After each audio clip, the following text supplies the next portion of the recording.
The sun, burning fuels, electricity, and mechanical work are sources of heat. Let us perform an experiment.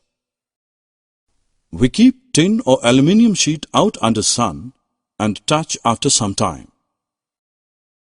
We then place the same tin or aluminium sheet inside the house. Touch the sheet after some time.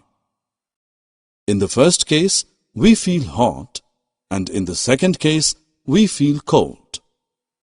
Let us prove through another experiment that sun gives heat. Use a magnifying glass to focus sunlight on a piece of white paper.